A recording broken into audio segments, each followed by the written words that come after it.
Assalamu alaikum everyone. Hope you all are doing good. Let's begin our lecture. So, the lecture is about cryptography.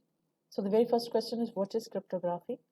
So, cryptography is a method in which we actually store and manipulate data such that we ensure the protection of our data so that our data is only readable and processable by the authentic users only. So, let's see a brief example of how cryptography actually works on a data. So let's say we have a plain text as our data, which could be any form of the text. So the text is converted into ciphertext with the help of encryption algorithm and a key which is known by both recipients. This ciphertext is then transmitted to the receiver where the decryption algorithm is applied to convert the ciphertext back into the original plain text. There are various encryption algorithms available such as RSA, AES, Blowfish, Towfish, etc. Further, the encryption algorithms are divided into three types depending upon the keys that have been used for the encryption. So let's see a brief example of how actually the encryption is working. So for example, I have a plain text which says I have learned cryptography and my key, the K is equals to 2, and my encryption algorithm that I'm going to be applying is I'm replacing each character with the next kth character. So that means A will be replaced with the next second character, which be B and C. So A will be replaced with the C. And similarly, all the characters will be replaced with the next second character.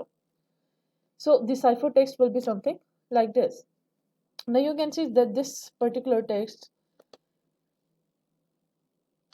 Now you can see that this particular text is not understandable by anyone until unless you know the encryption algorithm and the key. So in cryptography, both of our recipients know the encryption algorithm and the key that have been used to encrypt a certain text. Like I said before, that different encryption algorithms have been divided into different types based on the keys that have been used. So let's see. The very first is symmetric encryption. In symmetric encryption, you see we use the same key. That means both sender and the receiver have the same key, just like in the case of our example, where the key was 2 and the encryption algorithm was very simple.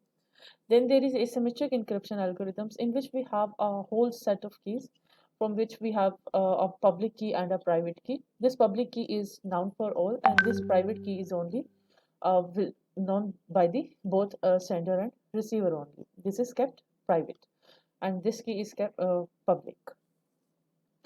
The last one is the hash functions where we have used hashing. So we get data blocks and then we use some mathematical hash function. It could be linear, quadratic, or etc. We apply the hash function on each data block and we get a hash value, and then we change our data with the particular hash value that have been received. Cryptography applications. There have been so many applications of the cryptography, but I even listed only a few of them. The very first and the most important, the most seen application of the cryptography is in end-to-end encryption in WhatsApp. So you all have must have used WhatsApp at one time or the other. All the WhatsApp chats that have been going on between friends or families, they all are encrypted from end to end.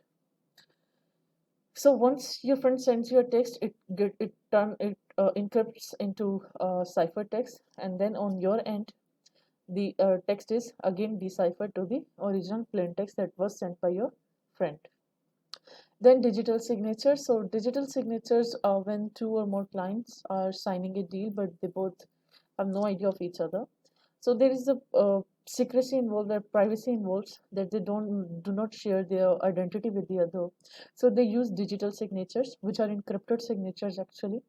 So they sign a contract with their digital signatures, and actually both do not have any idea of who the other person is who signed the particular document because the signature is encrypted.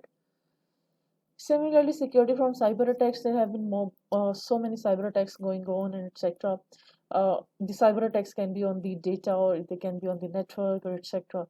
So we can actually, cryptography has helped a lot in stopping those attacks, or even if the attack happens, the cryptography ensures that the data stays protected and the integrity is still in contact.